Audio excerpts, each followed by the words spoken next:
able to afford? Will anesthesia be possible? But I'm sure in today's date and age, at least in India, most of the places where we practice an emergency MRI will be available. And when you do an MRI, be ready to do a contrast MRI for most of these children. So this was the MRI which was done. And you can see this child had bilateral pain, and it showed a dual problem. It shows a septic arthritis on the right side. On the left side, there is no fluid in the joint, but you can see that there is marrow which shows bright changes on contrast. So this is acute osteomyelitis of the proximal femur on the left, and simultaneous septic arthritis on the right side. So when you have multiple infections like this, you have to beware that this could be a difficult bug. There are very high chances of having MRSA or some such organism in these cases, and you have to be ready for a longer battle in children like this. So what we did for that child is, this was late at night, but we did not post this case the next day. These are few orthopedic emergencies. It needs to be tackled as early as possible, because if you don't tackle it in time, the osteomyelitis will have pus around the shaft subperiosteally, and that would make the bone dead. So it's a sort of a race between time and saving the bone. And that's why you should treat it as early as possible once you confirmed it on investigation. So we draped and prepped both the sides. On the right side, we put in a needle in the hip joint, and that drained us pus. And because there was frank pus, we immediately went ahead and did arthrotomy on the right side. Okay. On the left side, what is done is you go to the radiologically indicated site, first put in a K wire. On that, I will put a J needle and then try to aspirate the pus first. And then at that site, then we made a small opening. And this does not require making a window. Okay. It really doesn't. If there is a liquid pus, you don't have to make a window. What you actually do is make 2 millimeter drill holes, 2 or 3 at different levels. And then you can wash out the content through that. And then there is a literature to support a sort of a drilling rather than actually making a window and curate out the whole cavity. The whole idea is to drain the pus. The whole idea is not to treat it like a simple bone or a bone cyst and evacuate or debride the whole medullary cavity. If you don't get a liquid pus, but there is granulation tissue, in that case, I will make a rectangular window without sharp margins, and then scoop out and then replace that window back into its place. So that's how I treat. So as soon as we made the drill holes, the pus gushed out. It shows that it was under pressure. And once the surgery is done, the sample needs to be carefully transported. So, we inoculate the sample onto a blood culture bottle. So we don't put it in a test tube and send to a lab, but we inoculate into a blood culture bottle so that the yield is maximum. And you please tell your microbiologist that I have come at night and operated. So you have to have 2 samples. One sample is for smear, because it's important to know if there are pus cells. It's important to know if there are gram-positive or negative bacteria. And smear is important. And the second sample, which goes into the blood culture, it actually goes for culture. And you must review this culture at 24 hours, 2 days, and 3 days. Because the answer standardly from a microbiologist will be wait for 2 days for culture, but it's really not so. You must go through what is growing, at interval of 24 hours. Now, what happens to a child? You need to monitor the child because many times with osteomyelitis drainage, children suddenly have fever and toxic symptoms. There may be toxemia. You need to monitor the urine output. And just because we are orthopedic surgeon, it doesn't mean that we don't take care of the vital parameters. One thing which is very important in these children also to have a look at the symptoms of DVT, because osteomyelitis, especially in tibia, can many times be associated with deep venous thrombosis. And if those signs are present, some of those children will require additional care from a intensive pediatrician and may have to be put on blood thinners. So child has to be put on immobilization. In this case, initially we put him on traction, and then we put him in a Thomas's splint to protect, because it's important to protect as there are very high chances of pathological fracture happening. So I would protect this child and keep him non-weight bearing for almost a month. So antibiotic, it's a big question mark. Which antibiotic to give, which route, and how long? So I'm just going to stop for a while and ask Manoj and Sandeep, both of them, that in a situation where you are operating this patient, you are still not aware of which antibiotic, there is no culture available, you don't know what is the organism. What is your first antibiotic choice? Sandeep, to you first, and then to Manoj. So as far as literature and our hospital policy, as well as there's something called as your resident bug. Right, so right. Staph aureus is usually the resident bug most of the times, and ceftriaxone is my drug of choice as an empirical antibiotic. Yeah, so initial antibiotic, even we give ceftriaxone. It depends on the setting, but if the patient is in that setting, typical setting, we would start with that. Manoj, anything if different? The child is an NICO graduate, no, I would consider Klebsiella. Right. Manoj? Yeah, I mean, see, there is no specific antibiotic. It would depend on the age of the child, the scenario in which you're dealing with, and most usually has to cover staph, irrespective of what the age is. Like Sandeep said, NICU will have gram-negative organisms, strep, pneumonia, Klebsiella. So you need to cover that as well. So third generation cephalosporin would be the first thing. Some of them are partially treated. Then you need to kind of probably up the antibiotic as well. So that is how I would start off until I get the kind of gram stain and cultures back. So don't be heroic and change what is going on. You would wait for a culture report before changing. What we also do nowadays is most of the hospitals I am attached to has a pediatric infectious disease specialist, ID specialist. And we really don't break our head as orthopedic surgeon. As such, we have limited brains and we don't want to utilize too much on which antibiotics and its side effects and how long. We generally ask them.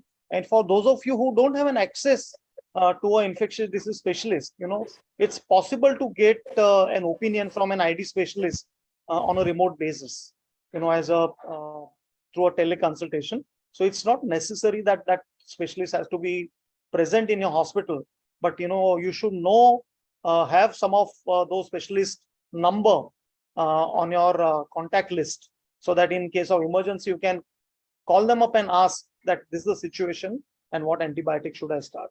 So some review from. If I can interrupt for a moment here. Please. I think most of the people who may be listening to the webinar are not going to have a ID specialist. And for simple osteomyelitis, I don't think ID specialist is required, because sometimes they confuse the picture and it might be an overkill. In most of the instances, I have to downgrade the antibiotic and reduce the days of IV, which they want to otherwise give, and keep the child indoor for 3 weeks and 6 weeks. Which is really, there is no literature evidence, and we have found in 20 years of experience that it's not needed. So I would hesitate unless we are confused or polymicrobial or rare infection or non-resistant. Right. So just some literature on basis of which we now do a current antibiotic practice. So we don't give 6 weeks IV to all patients. What we do is we do C-reactive proteins and use that as a guide to see how the child is responding. So you drain the osteomyelitis, you started the antibiotic, you got the culture, you started IV, patient is in the hospital. What we normally do is after 2 to 3 days, we discharge the patient on a home antibiotic program. The child goes home and takes antibiotics from a neighborhood pediatrician rather than being in the hospital. We call the child at 1 week post-surgery and also review him 2 weeks post-surgery. And if the CRP, which is done at 5 days interval, it shows a downward trend. And by 10 days, if the CRP has become, say, almost from 100, it has become, say, 8 or 10, then we know these are fast responses. And in those cases, at 2 weeks, we stop IV and give 2 more weeks of oral antibiotics. In those where CRP is still high, We have to find out why the CRP is high. In a case like this, which has multiple infections, CRP is likely to be high and will require a long-term antibiotic, maybe 3 to 4 weeks of IV, by which the CRP would fall down to baseline, and then you give 2 weeks of oral antibiotics.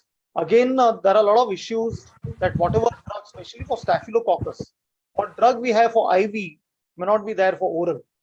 Okay, linezolid is present for IV and oral, but it is a bacteriostatic drug. So that's why that's not preferred as an IV drug, but it would be preferred as a oral drug, as a follow-up drug.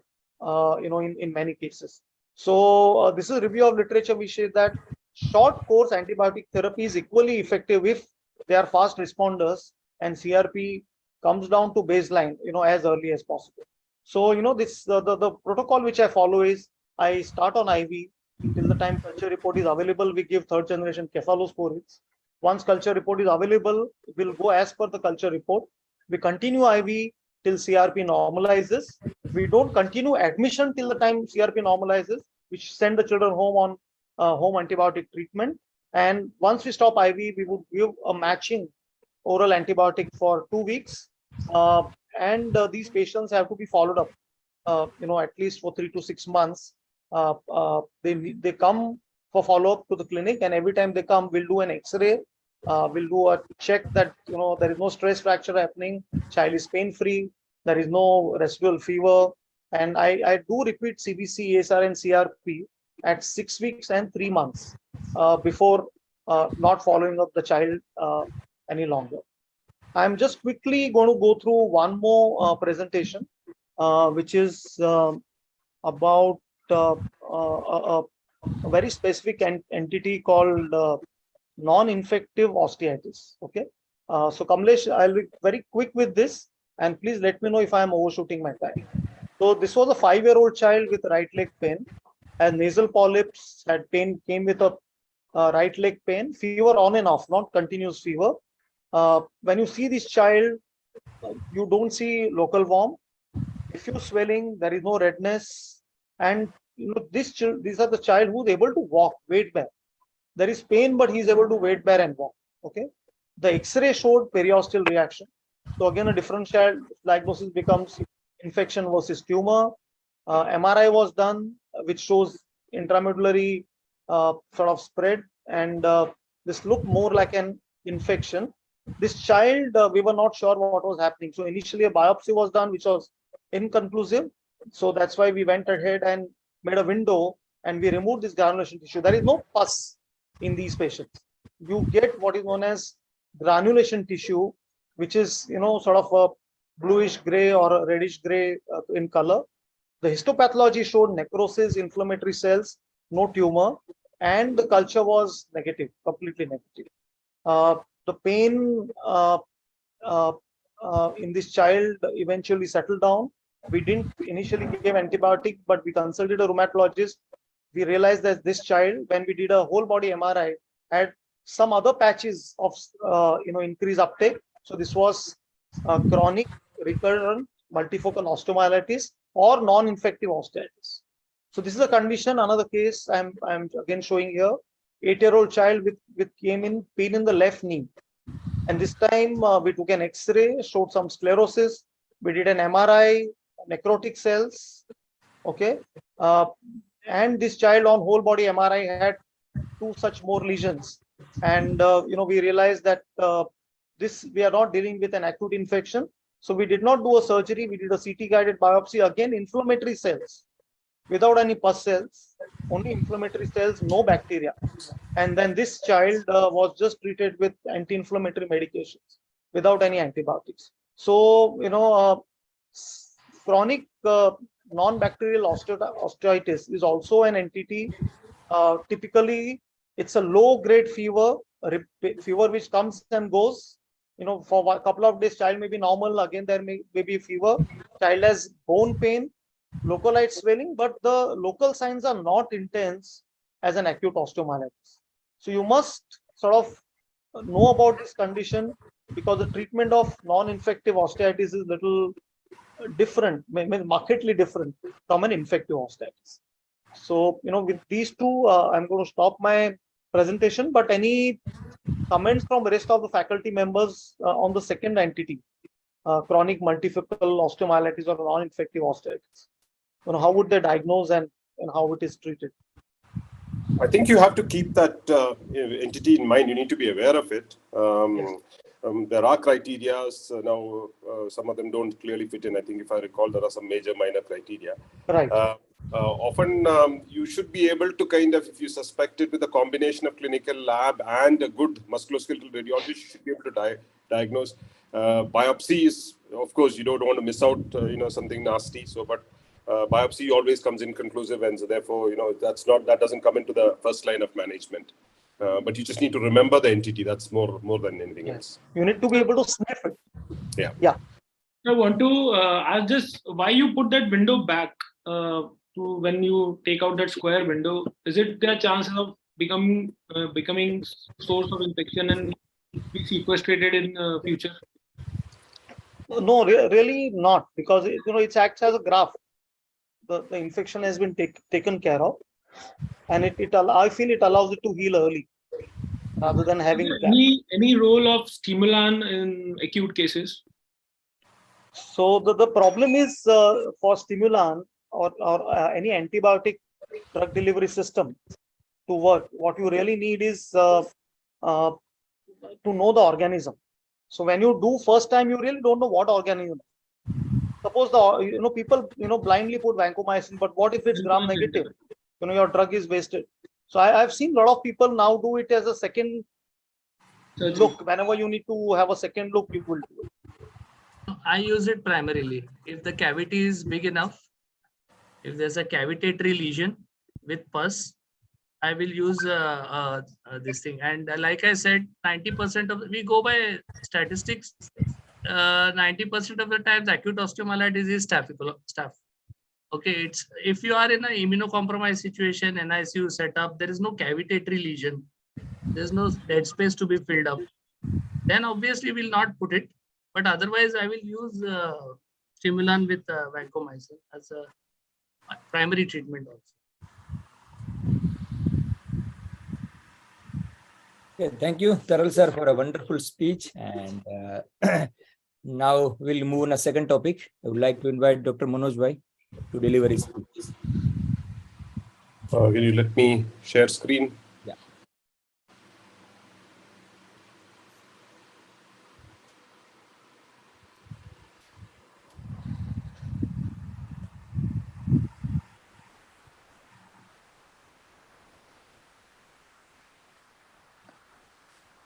Is it come on? No.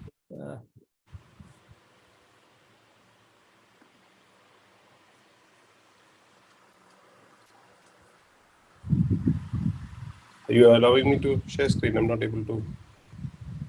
Yeah, already you are co-host, so I think.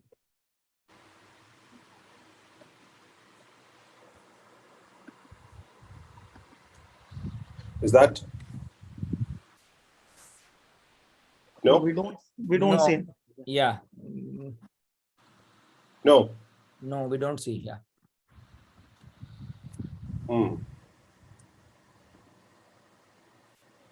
I have Taral's this thing on it still. So okay, maybe you need to join back then, because my slides are still seen. Manoj. No, sir. Your slide So is first not open your presentation. You put a yeah, it's open. you go to the view and stop full screen. Then go to your presentation, open the presentation, and then come to Zoom, and then do share screen. Then it will come.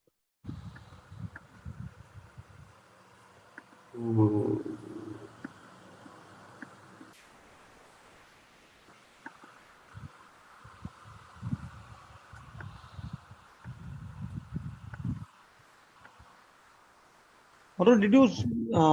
Are you from a browser or you join from the Zoom app? On a browser.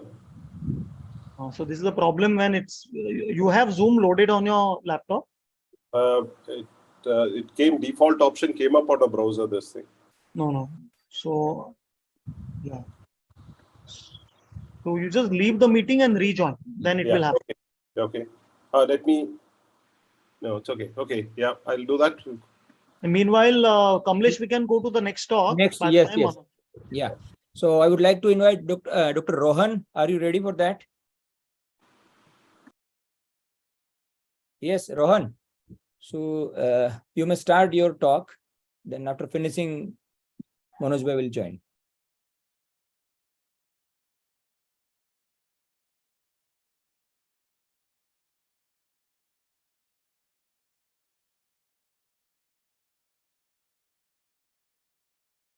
Rohan, you are mute. So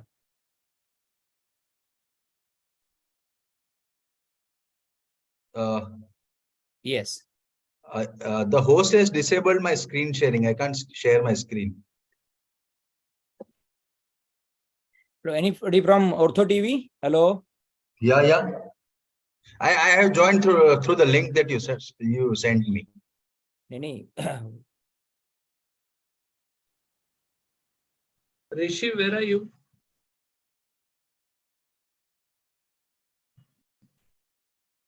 Rishi, Ashok, Neeraj.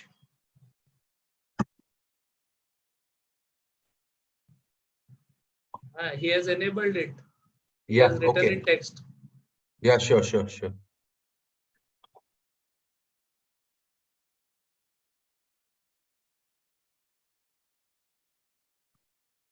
Yeah, can you see my screen? Yeah. Yes, Rohan. Yeah. Thank you for allowing me to present my case. I'm presenting two cases on chronic osteomyelitis with sequestrum and how I treated them. So this was a 7-year-old child with a 6-month history of pain, discharge, and deformity from proximal leg. She was unable to walk due to pain and deformity, and there was a chronic draining sinus on the medial aspect of proximal femur. We can, on the X-ray, we can see the deformity. We can see the sequestrum also, and there is a pathological fracture with surrounding bone being hard and sclerotic. And the blood reports, they were almost normal. ESR was a bit raised, but CBC and CRP was normal. You can see the deformity also. So how I treated this was that I did a debridement of the upper third, middle third junction around the infection. I removed the bone that was hard, sequestrated. It was hard, not bleeding, and seemed like sequestrum to me. And the additional sequestrum also I removed, and I stabilized the whole construct with an Ilizaro external fixator, and I did an osteotomy distally. Next, I did bone transport to transport the distal fragment proximally, and I got union over here, and then the transport portion also regenerated. So this was the final X-ray after consolidation, and the child is fine and walking around quite well. The whole process, it took 6 months or so. Next case, I have a 14-year-old child who had a chronic draining sinus from the lateral border of foot. He had painful weight bearing also. I seem to have lost the X-ray, but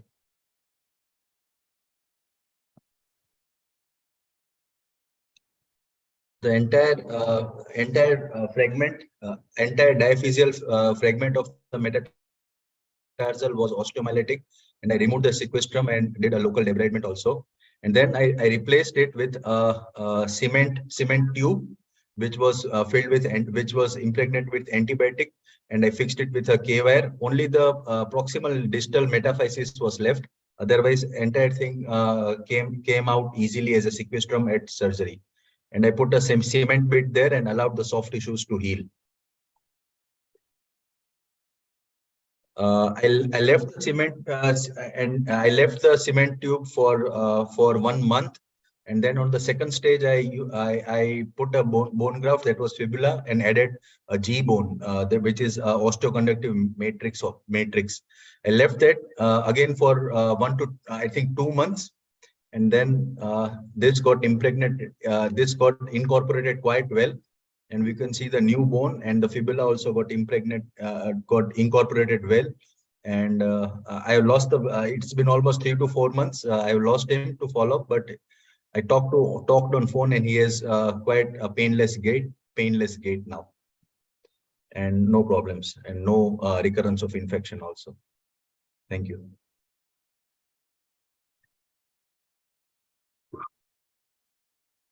Thanks, Rohan. It was a nice case. So any questions from our faculty?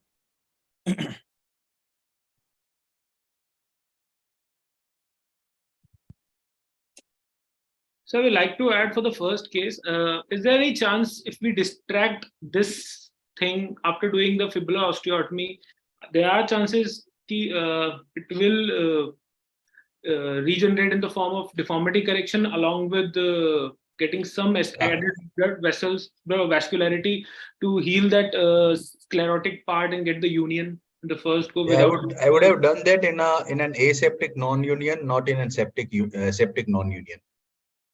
But still, CRP and blood markers are not that showing acute infection. Yeah, but because of this sequestrum. Since there's a draining sinus, there has to be a local infection also. No, yes, we can see a clear-cut sequestrum is there, which has to be removed. But other than this, maybe possibility just to avoid the long-term 6 months of Ilizaro in a child. I feel it's a bit difficult. So if I distract it and hold it in a valgus position, even then I will need some external fixator, and I will have to wait for 2 to 3 months at least.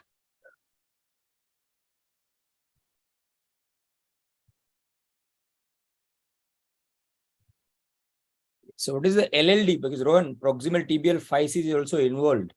So it was not involved, sir.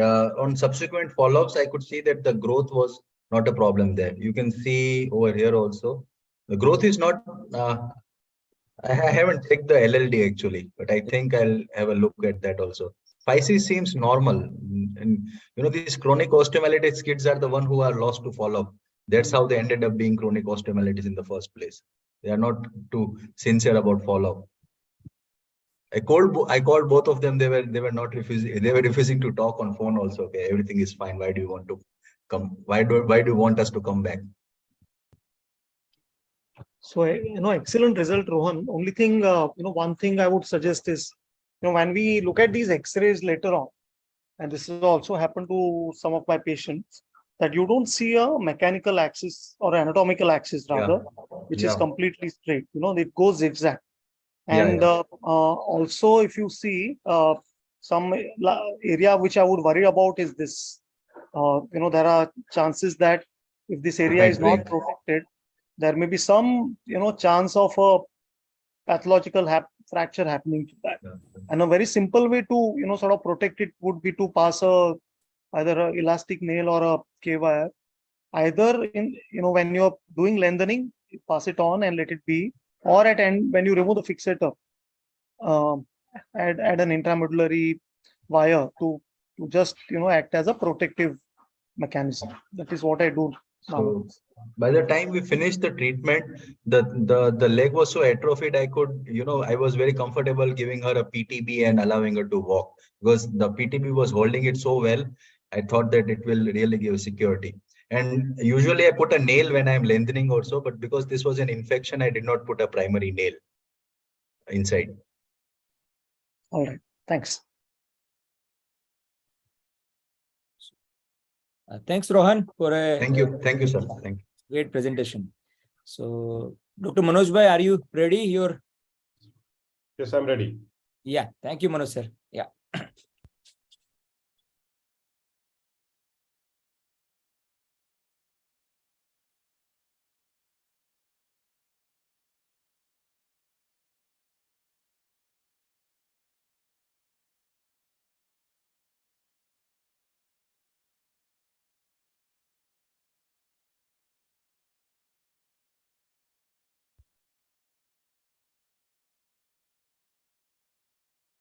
Can you see my slide? No, sir, we are not yet. Not yet. So what happens when you click on share screen? Manoj, what is happening? Let me get back to that now once again. It takes me to my options, and I'm choosing my option, and it's taking. You can also choose screen as an option, and then open your PPT. So whatever is on your screen will be shared with us. That is also an option. Is that okay now? Yeah. We can't still see. We can't see or see anything. No? Maybe because of Delhi smoke. I know. So,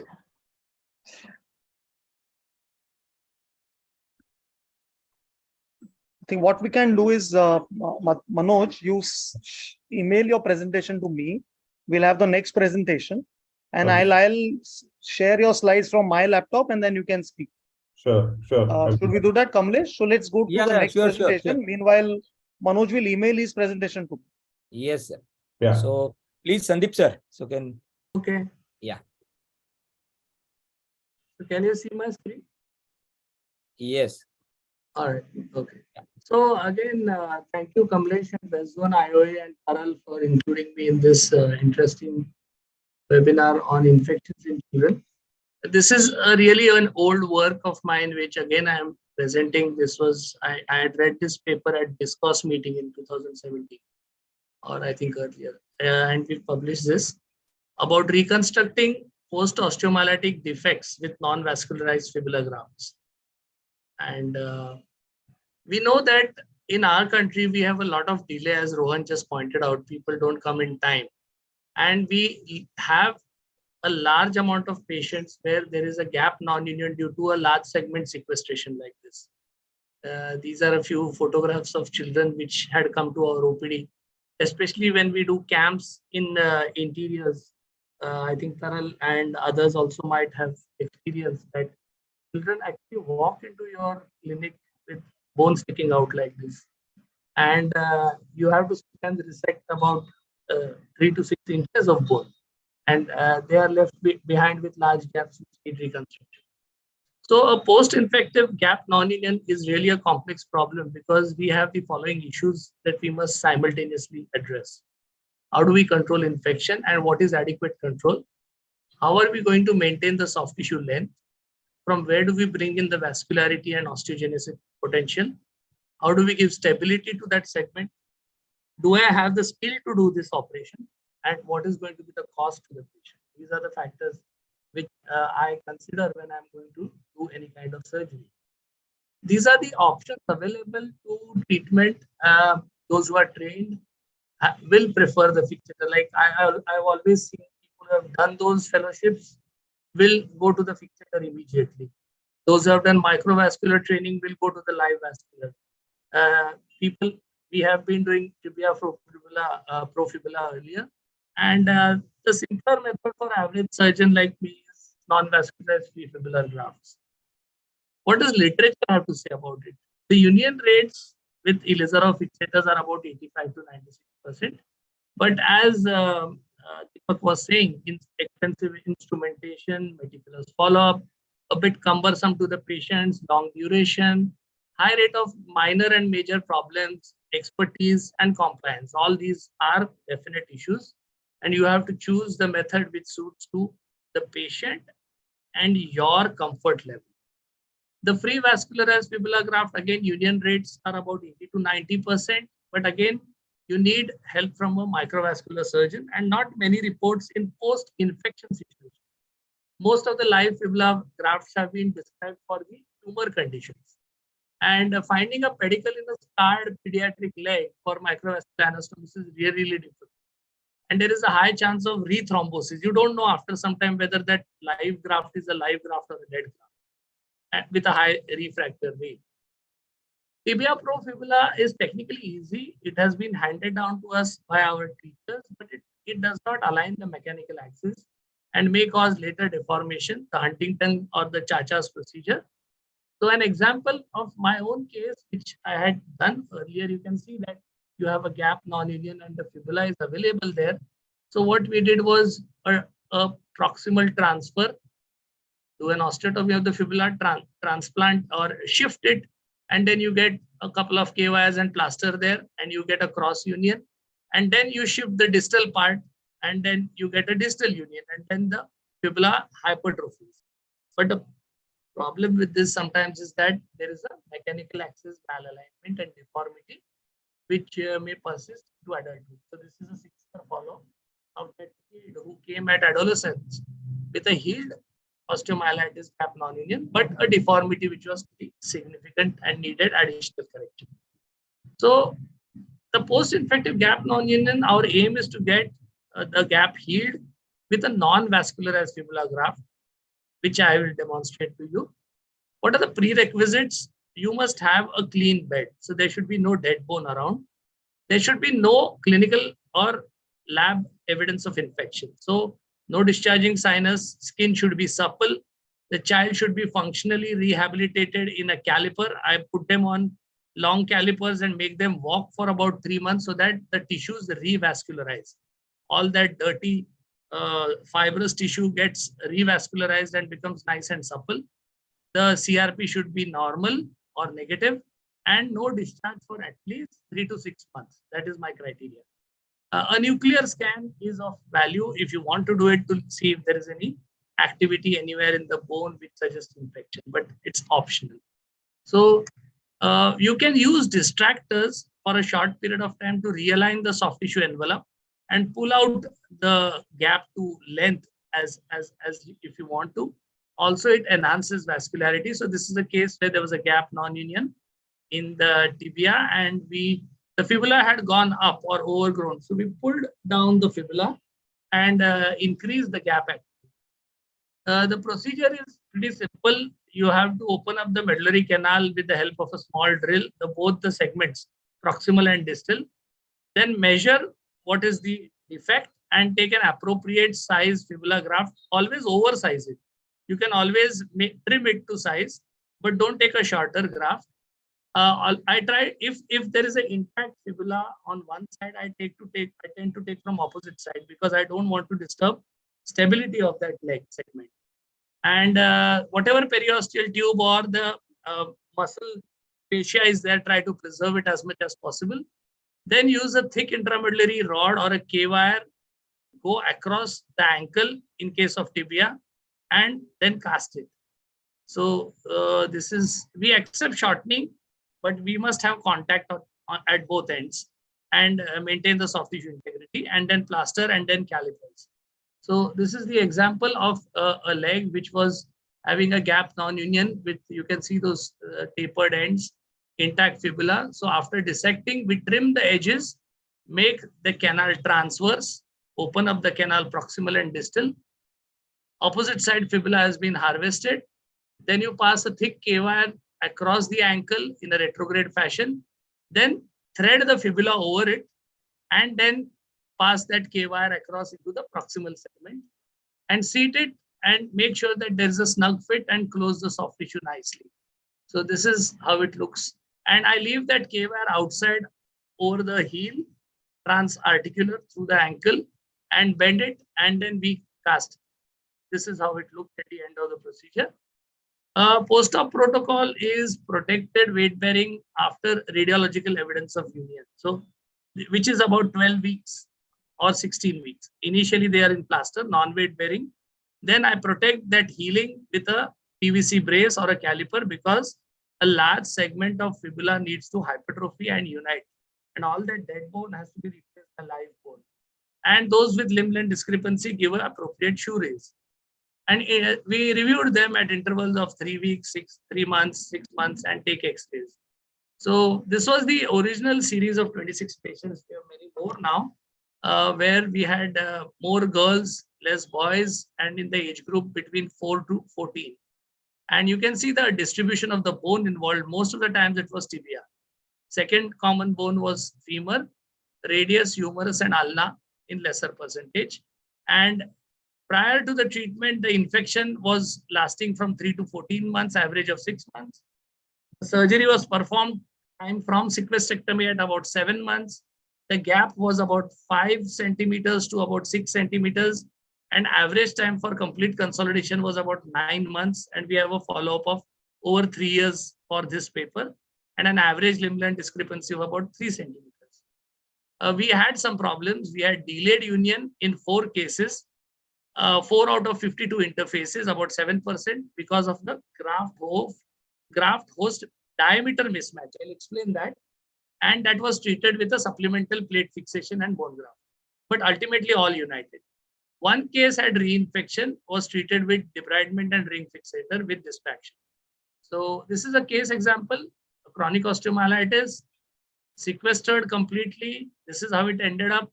You can see the fibula overriding. So when we put a monolateral fixator, I transfix the fibula tibia distally and only the tibia proximally, so that we pulled the fibula down. And then I resected the same side fibula here because I didn't want that proximal fibula to be a deforming force because of the growth arrest which had happened. So you can see after putting the fibula here, the fibula subcutaneously came back without the growth. So this never caused a problem later.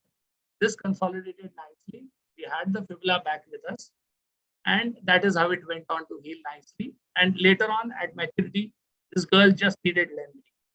So this is her picture, and this is how she went on. Another example of another tibia similarly treated. And as I said, sometimes you have a diameter mismatch because the KYR is really not very stable. Sometimes you can get hypertrophy of bone, but a non-union. And then you can just plate it without bone graft and it heals up. So that is what was done here. Another case of femur with a complete gap. Again, we used a fibula and a K-wire, and I used the neutralizing chest fixator with a Thomas splint for protection. Over a period of time, as I told you here, you have a wide femoral diameter and a narrow fibula. So there was a hypertrophic non-union. Proximal side healed well. And then I just put in a plate, stabilized that, and let that heal. And then we lengthened it again. So this is orthofix lengthening for this child and went on satisfactorily over a period of time. This is a radius, again a gap non-union, treated with a fibula stud with a distractor just to hold the length. And then with the distractor, we can compress it also once we have jammed the graft in. And that is how it healed and restored and regenerated. So that is at 2 years. You can see it growing beautifully with excellent function. So my observations were that it's quite a simple procedure for a really complex problem. Thorough debridement at first instance, proper timing is mandatory to prevent flare-ups. Refixation may be needed in certain instances if there is a diameter mismatch. Sufficient protection is important, long duration, and then good functional rehab. Stiffness because of going across the joint doesn't really cause a problem. No special instruments are needed. All of them healed. Only problem is limb length discrepancy, which can be addressed with simpler procedures. To conclude, it's a good procedure, 92% primary union rate, simple, no instrumentation or specialization needed, can be done by an average orthopod and is relatively inexpensive. This is available for reading in KVJS, May 2013. Thank you very much for allowing me. Thank you, sir. It's really wonderful talk, and it is a really landmark article we have used so many times. Thank you, sir. Thank you. So any comment from faculty? Sandeep, for femur, do you prefer a K-wire or you would put a plate? Is there a different? So what happens is now very small kids, what really happens is what is the graft diameter available to you and what age child are you treating? If you have an older child, now I've had 6, 7, 8-year-old children who are older with larger diameters, then I won't use a K-wire. I'll put it as an aligning rod and add a plate at the same time. But if it's a very small kid like I showed you, then there is no choice but to use a K-wire primarily. Sometimes it is so distal fragment is so osteoporotic that the plate might loosen or cut out. So I prefer to do it at a second stage if need be. I use a spica with that or a fixator and a Thomas plate. But you are right, in older children, it would be okay to use a K-wire with a plate on top of that, a lock plate or something. So what is your oldest patient for this type of surgery? Oldest age? Yes, sir. About 14 years. The age group was 4 to 14. Because the possibility of failure increases, I think, with the age. No, it doesn't actually. You have a better bone stock. No? It's easier to put implants and control instability. The younger kids actually have a poorer implant hold. So the protection time is much larger. See, I feel the prerequisites are the dry. There should be no evidence of infection. Second, you must make that child walk on a caliper to allow tissues to revascularize. Don't do it too soon. And then you will realize even if there is no periosteum, the epimysium, the muscle cover, you place that graft, actually you will see bone forming around the fibula.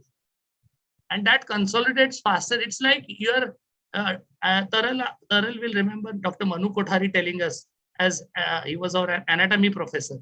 He always said bone is formed in an envelope of soft tissue, embryologically.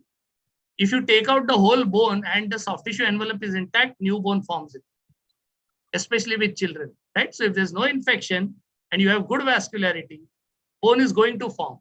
You just need to give us conduit. The fibula is just a conduit and relative stability, and bone will form. So that is how it works, I feel. Right. And that conduit doesn't have to be vascular. It is Yes. a So that is where the masculine technique has also come in. People are putting cement, creating a tube which is going to vascularize or lay down bone and then just fill it with cancellous chips. So it's a biological cage. Yes. And it's structurally giving stability and alignment. So that's why it works, I think. The fibula is quite strong enough for that. Any experience with G-bone? G-bone is terrible. Don't use it.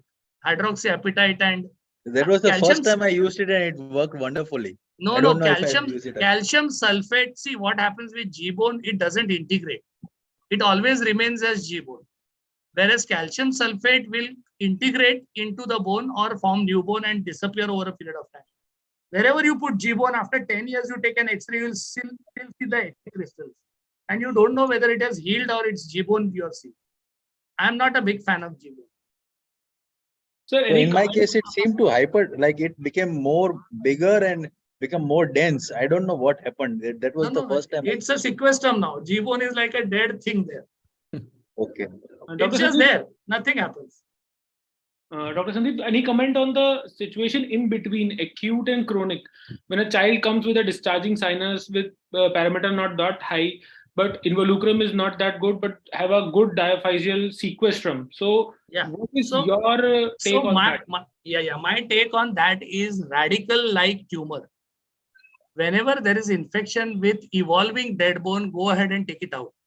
Don't let. See, it's a play between immunity, which is giving healing, and the virulence.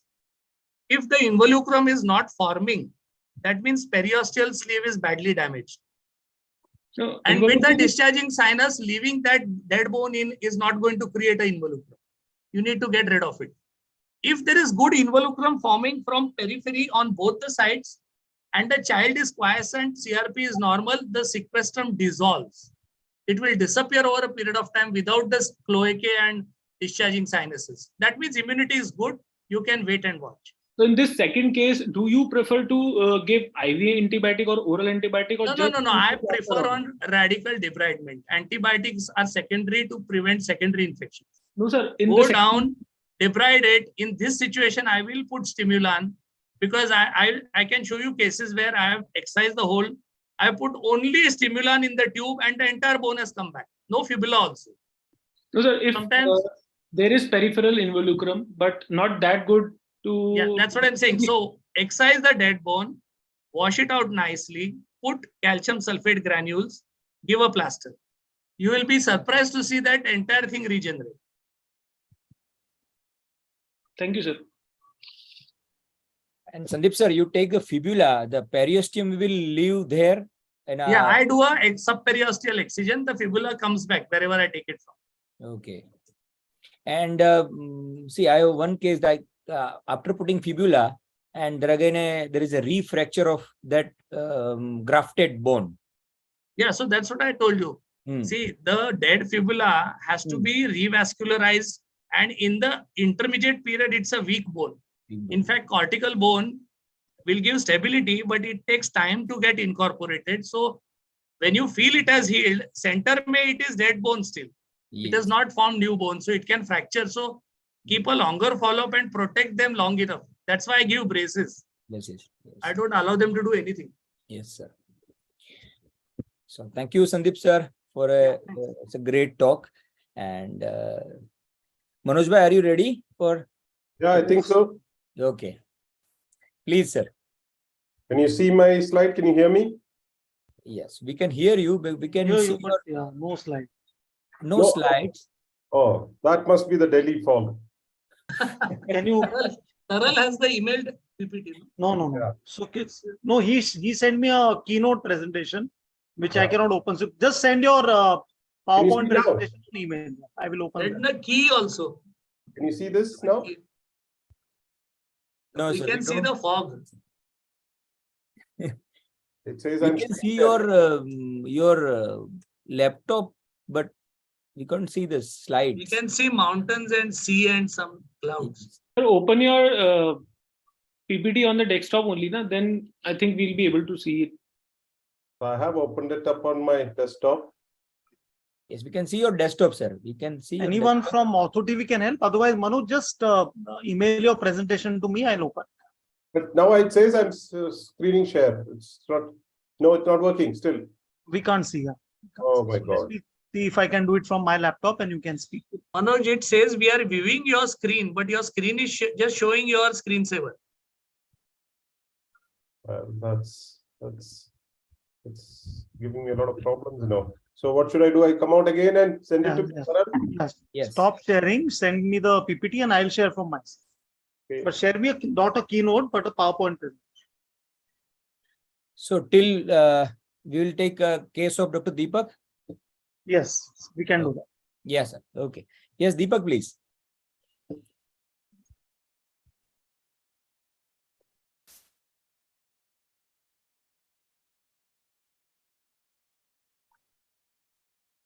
Deepak, you are kindly unmute yourself.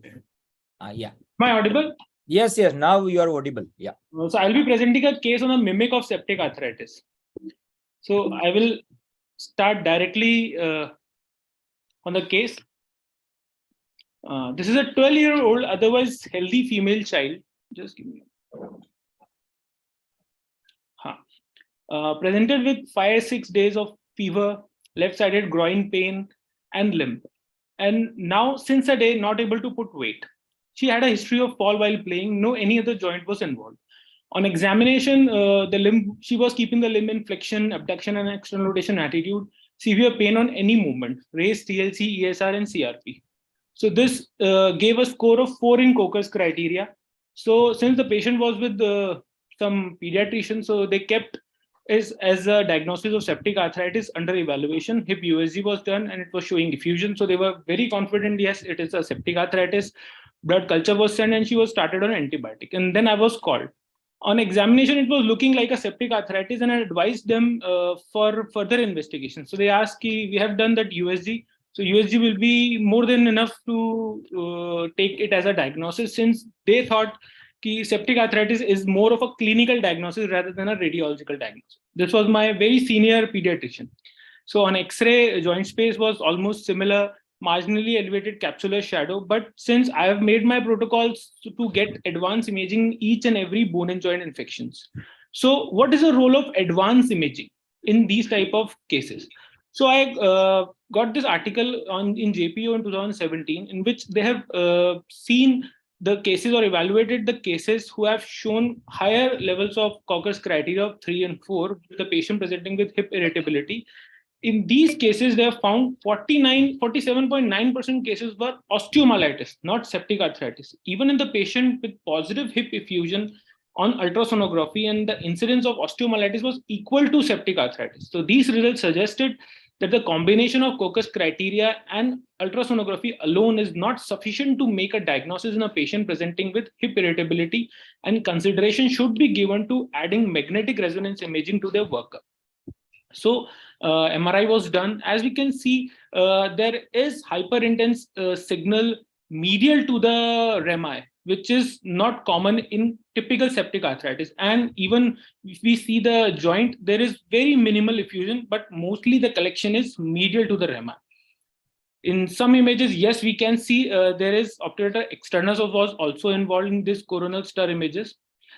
So a diagnosis of pyomyositis involving obturator internus and externus was made. There was no clinical improvement even after higher IV antibiotics. An MRI was suggesting abscess formation and also indenting the urinary bladder. So planned for surgical drainage. So how common is this condition? What are the indications for the surgical drainage? What approach should be used to drain it? Whether it should be a percutaneous CD guided, USG guided, or an open surgery.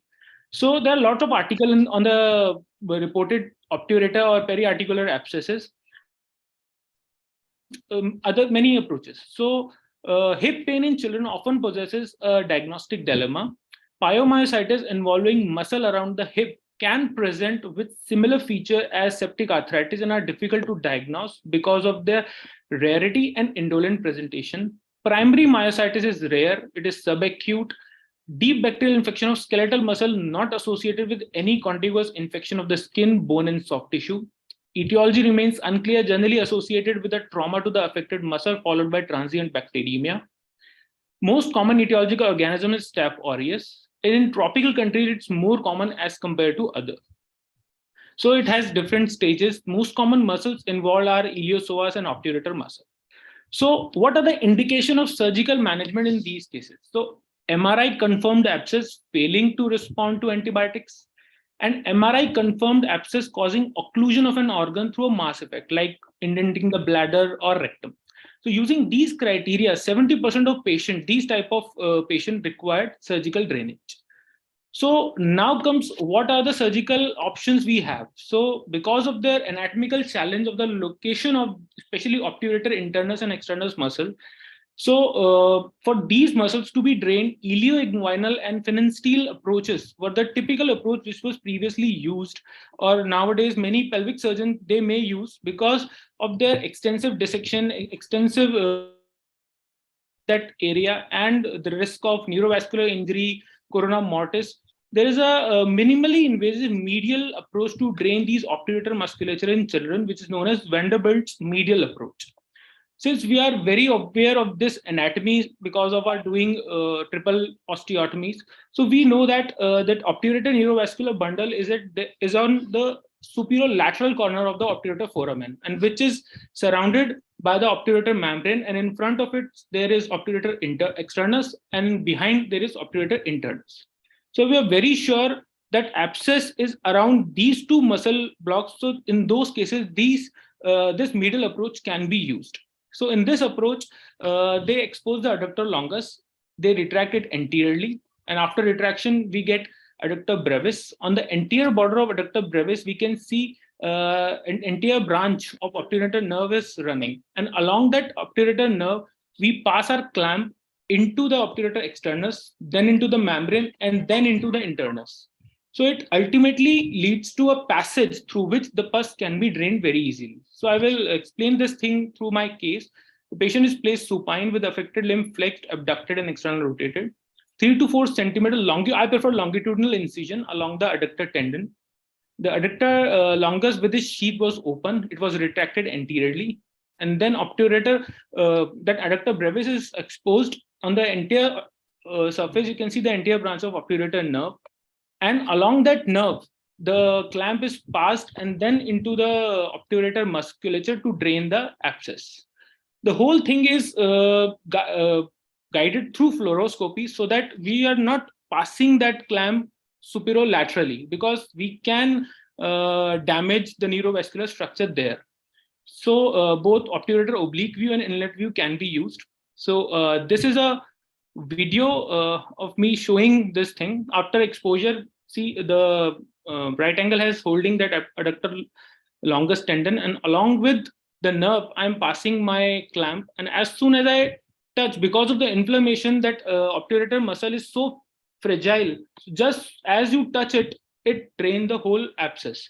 And after they draining it, use the pediatric suction cannulas to lavage the whole thing, and closure was done under negative suction drain.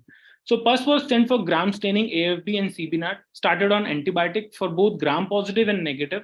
Culture shown MRSA sensitive to vancomycin and linezolid. So my pediatrician, they tend to prefer use vancomycin for first 4 days because of its bactericidal nature, followed by linezolid, which is bacteriostatic, for a total of 6 weeks. And ESR, CRP were monitored. So this was 4th post-op day after drain removal. He was very comfortable walking. And this was 10-month post-op follow-up with no restriction of any range. Similar thing can present with a septic arthritis along with it. In this case, this is my another case in which you can see there is a septic arthritis along with this obturator abscess, which is connected like a horseshoe shaped connection through lesser sciatic knots. But in these type of scenarios, we are never sure whether the septic arthritis is primary or whether this obturator abscess is primary. So I generally prefer to deal it with dual approach, by anterior approach for hip arthrotomy and the medial approach for the obturator. So it's better to use dual approach. Dr. Mollin also has published a case series on these and showing if that obturator abscess is not drained properly, or if only the septic arthritis thing has been tackled, these patients have a long-term follow-up with chondrolysis and protrusio. So just to avoid those things, it's very important. So take-home message from my side is be aware of mimics of septic arthritis. They are rare, but there. Always get an MRI to diagnose and plan an acute bone and joint infection. Always consider osteomyelitis in association with septic arthritis in children, and use the approach which is best in your hands. Thank you.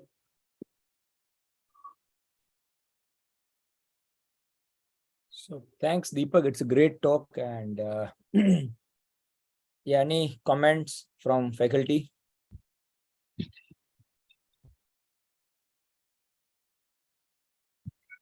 Nice, very nice case, Deepak. It's important for everybody to realize that pseudoparalysis with painful hip does not always mean septic arthritis. Intrapelvic abscesses, iliac abscesses, osteomyelitis of the pubis, and obturator abscesses are important things which one must consider. And you did a very good job of demonstrating that. Thanks. Thank you, sir. Yes, Manoj sir. Can you see now? We can see your desktop. Oh, Taral, I've sent it to you. I hope you can open it because mine says that everybody can see the screen.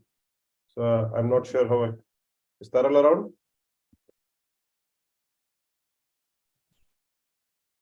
So I don't know why it's coming up as it says that.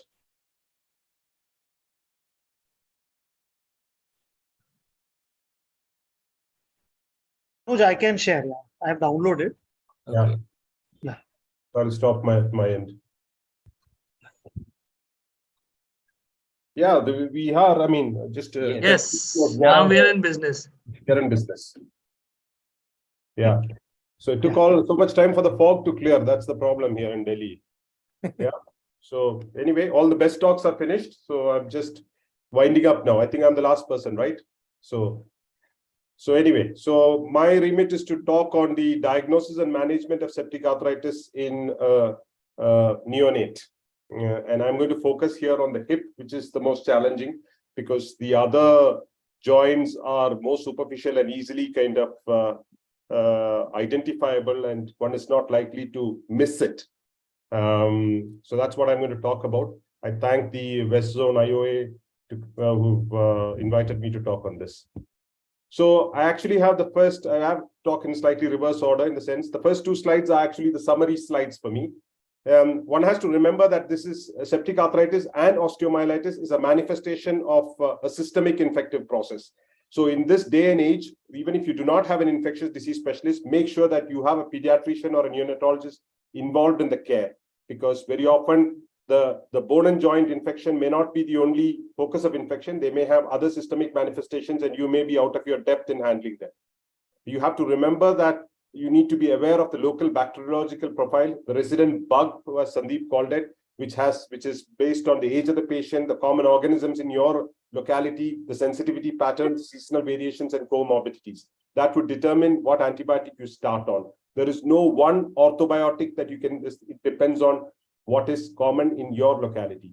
By far, Staphylococcus aureus is the commonest. You need to have some idea about if it is community acquired or hospital acquired. They have different kind of connotations. Methicillin sensitive is still available, occurs.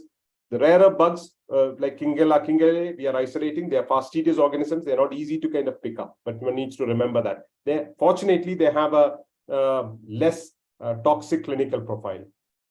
Clinical diagnostic algorithms have been touched upon. Deepak talked about its limitations, but it's focused on history, examination, and investigations. It's blood investigations. It's a useful starting point. But in this day and age, you need additional imaging. So ultrasound by itself may not be enough because that's operator dependent. MRI is important to diagnose concomitant osteomyelitis, intrapelvic collections, pyomyositis. Yeah, the next slide. So once you've got these things out of the way, early diagnosis followed by urgent management in septic arthritis, remember, is the cornerstone. The old adage about the sun should not set on a septic arthritis still holds true. Whether you choose to do arthrotomy, joint lavage, and antibiotics, or some people are proficient in arthroscopic lavage, prefer to do it that way. I'm not convinced yet of its benefits. Abbreviated antibiotic regimens are the current kind of accepted regimens. The 6-week cookbook is historical. Most pediatricians still subscribe to that because that's what is given in their pediatric book. But there's plenty of evidence about abbreviated antibiotic regimens wherein you can transition from IV to oral as soon as the CRP shows a downward trend. And the decision to kind of make the transition is based on CRP and not imaging.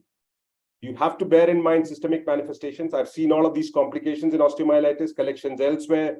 So you're doing well with the hip and suddenly you find the child has got an empyema.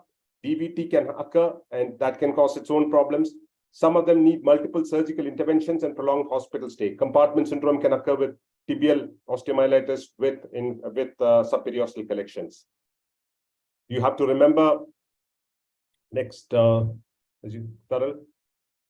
The role of joint aspiration is a little controversial in terms of what is its role, where do you do it, how do you do it. A lot of times you need anesthesia. So I'm not, again, in my practice, I don't use it because you need image guidance. What is its role in therapeutics and things like that. Some people do repeated aspirations as a form of this thing. Again, there is not enough evidence to, so I hardly use joint aspiration. If I believe that clinically there is septic arthritis, I'd rather prefer to train it rather than confirm it by joint aspiration.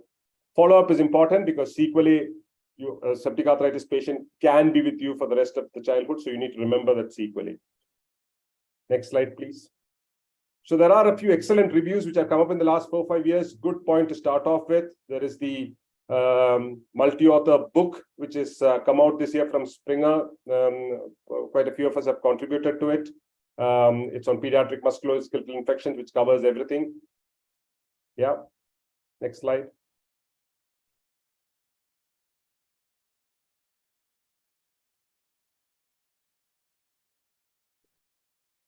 So what is different in a neonate? If you start off as that as a basic premise for managing septic arthritis at any age, what's different in a neonate? The clinical settings and presentations are different. The risk factors for a neonatal hip sepsis is different. There is challenges in diagnosis because the clinical prediction algorithm are not fully applicable. They're not applicable even partially treated and incompletely treated grown-up children, but in neonates more so. There's often delay in diagnosis and management because more important things are being taken care of. The bacteriology is different. NICU setting, you see Klebsiella and gram-negative organisms a lot more. The clinical course is different. And because the infection happens at a much younger age, the prognosis is usually grave if there's a delay, and the risk of sequelae are greater. So what is a clinical context that you often encounter? It's an NICU child, it's an NICU baby, often premature. Low birth weight is a known risk factor for sepsis. Usually there is a concomitant focus of infection. Usually it's a lung. There is either apnea or respiratory distress. Anemia has been predicted as an independent risk factor. More often, these babies have invasive monitoring, which are a source of infection, central lines, or is it a mechanical ventilation or umbilical artery catheterization. All of these are potential focus of infection for the bacteria to get into the joint. So that's a clinical context that you see for neonatal hip sepsis often. And how do they present? The signs and symptoms are much more muted. The signs of systemic sepsis are usually lethargy, poor cry, poor feed, inadequate weight gain. That's why having a neonatologist on board while you're treating this would help. The neonate often does not have a mature immune response, so there is no fever or no toxicity. And for the same reason, conventional markers, you may not find a raised CRP or an ESR or a raised count. In severe sepsis, you can actually have neutropenia, actually. We are not familiar with using procalcitonin, which is used by neonatologists for a systemic sepsis. They usually have antibiotics ongoing, which again kind of confuses and muddies the water. And often because there are other more important pressing things which are being taken care of, the orthopedic surgical involvement is much more delayed. You're called in at a much later stage. And so very often you're dealing with delayed presentation in an unclear situation. As I mentioned, bacteriology is different in the neonates. Staphylococcus aureus still remains the dominant one, but you need to be aware of group B strep and Klebsiella as potential source of infection. Nosocomial infections for protracted NICU stay, and I have seen cases of fungal infections as well. So the traditional Kocher's criteria, that's what it is, that does not appear in a neonate for the following reasons. As I mentioned, it's not validated in neonates. It was used originally to distinguish between transient synovitis and septic arthritis. That does not apply in a neonate. The immature response is not mature enough to kind of mount inflammatory response. And there's ongoing antibiotics, which usually kind of confuses the picture. So the diagnostic algorithm is not relevant. And as I mentioned, these are all these four cases are septic arthritis of the hip, and 3 out of the 4, apart from the pseudoarthrosis, were never diagnosed as septic arthritis. They just had prolonged NICU stay and history of sepsis, but they never knew, the parents never knew that the child had hip septic arthritis. So that's how, and you see the disastrous sequelae. Apart from the pseudoarthrosis, who the baby had drainage at that time, the other 3 did not even know that there was a history of septic arthritis. Next slide, please. So if I rush through a few clinical scenarios just to kind of expose you to what are the possible challenges that we're facing. So the first case, and it's very common, all of us would kind of encounter. This presented to me at 4 months. As a late preterm, there was a history of NICU stay for about 10 days for breathing difficulty. When the baby was handed back to the parents, that's the usual. You have to ask that history probingly. There was reduced movement of the left lower limb, and there was crying on attempted leg movement. Painful leg movements, that's an indicator of ongoing infection, because the only other reason is trauma. Evaluated elsewhere at that time, by that time, the systemic sepsis manifestations had settled down, and they diagnosed a dislocation. And because at that time there was no signs of sepsis, the pediatrician and the local orthopedic surgeon thought it could be DDH, it could be a neurological problem, because they did diagnose monoparesis at that time. And this is how the child presented. The left hip is what we are looking at. I hope the video plays.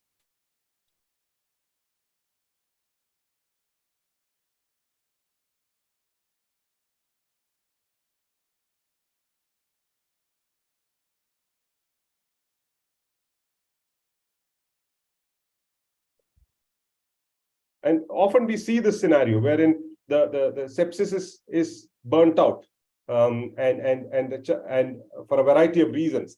And unless you ask the specific history of when the child was handed back to them, to the mother, and that's when you kind of, yeah, that's the one where the video should play, hopefully.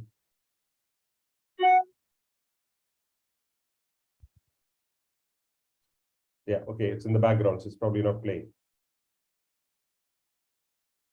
Yeah, let's move on to the, okay, it's playing. Yeah, so you can clearly see, this is what you see, that the right leg, the baby is just kicking around, and the left, this is 4 months down the line. The sepsis already happened about 1 month. Yeah, so clear pseudo paralysis of the left leg. This is a more acute scenario. There's another video here. Again, you can see that the left leg is reduced movement. Sometimes this is actually in the NICU setting. There's actual active sepsis.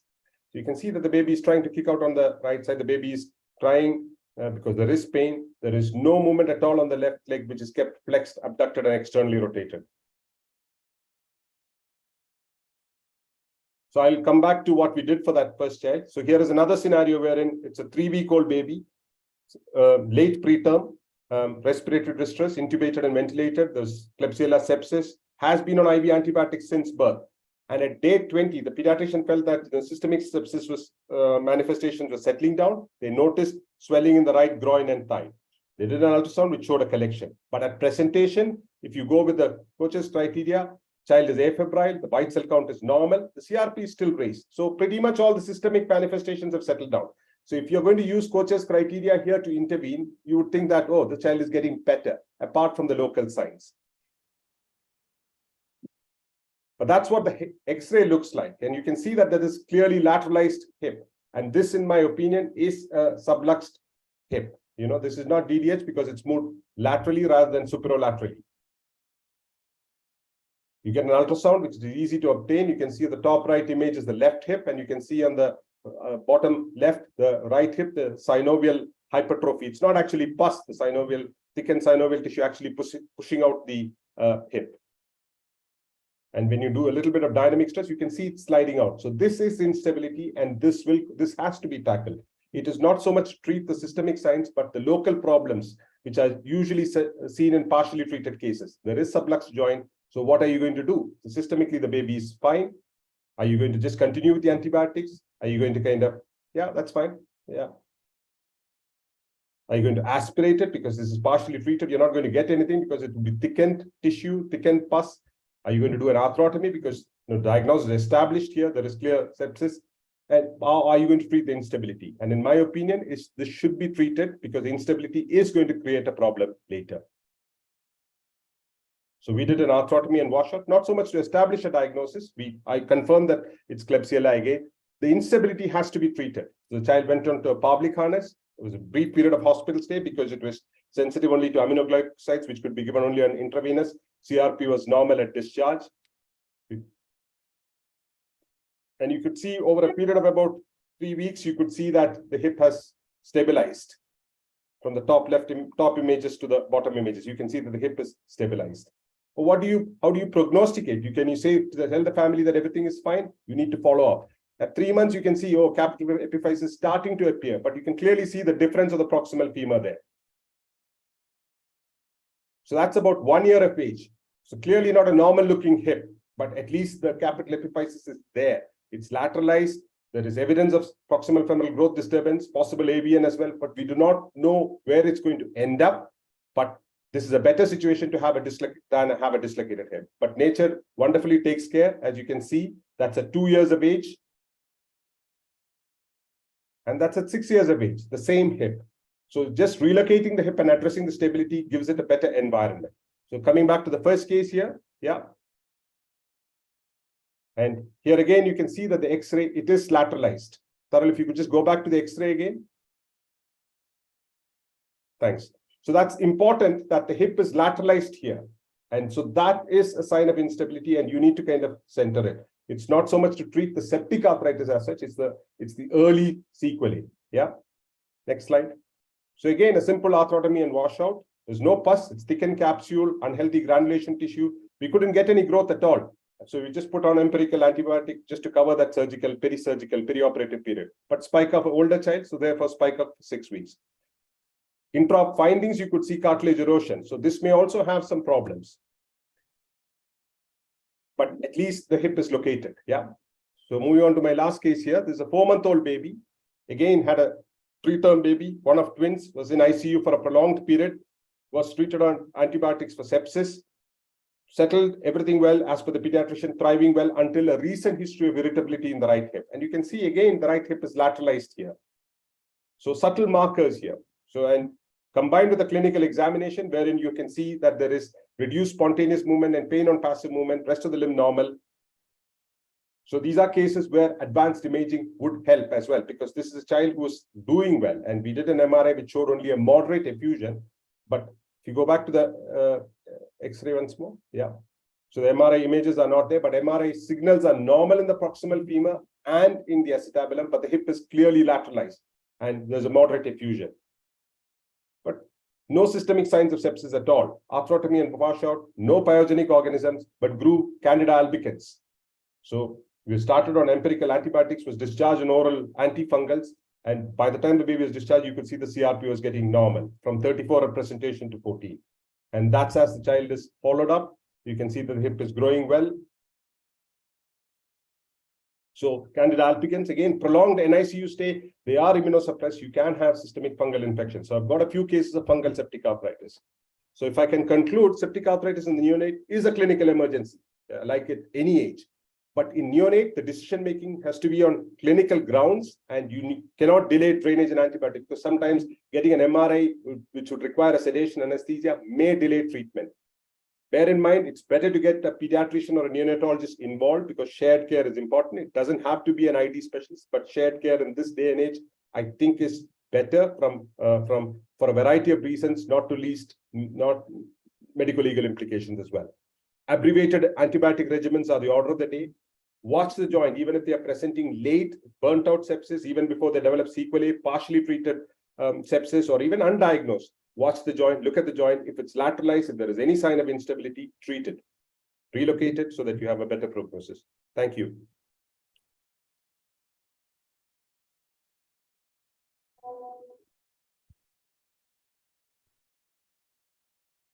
Thank you very much, sir. So, any comment from faculty?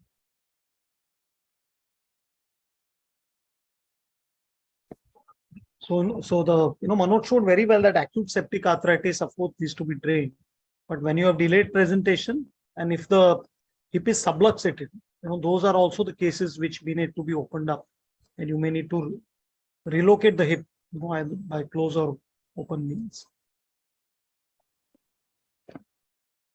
And Manoj sir, when you do arthrotomy, particularly in hip cases, so you do directly Paulic harness or you give us hip spica for immobilization? So it depends on the age. That's the simple answer. They are not that unstable like a DDH hip. So they need protection. So they stabilize very quickly. So if it is obviously baby under 6 weeks, I would put a short period of Paulic harness. It's easy to kind of follow up. Anything older than that, I would keep a spica. Okay. Thank you very much, sir. And I think one case not be there for. Okay, fine. So I think mostly we will end the session. Thank you very much, and whole faculty. They have spending their time, and this is a very special Sunday evening. So on behalf of IOA and behalf of West Zone, I'm very thankful to all of you. So thank you, Sandeep sir. Thank you, Manoj bhai. Thank you, Taral sir, Deepak sir, and Rohan. Thank you very much. Good night. Good night. Okay. Good night, sir. Bye. So, Bye. Thanks, Kamlesh. Thanks, Deepak. Okay. Bye. Thank you. Okay. Bye. From OrthoTV, we can stop recording at the live transmission. Yeah. Thank you, Taral sir, for mentoring as always. Is it stopped recording? No, it's still. Chalo. Still showing. Rishu, can you stop recording?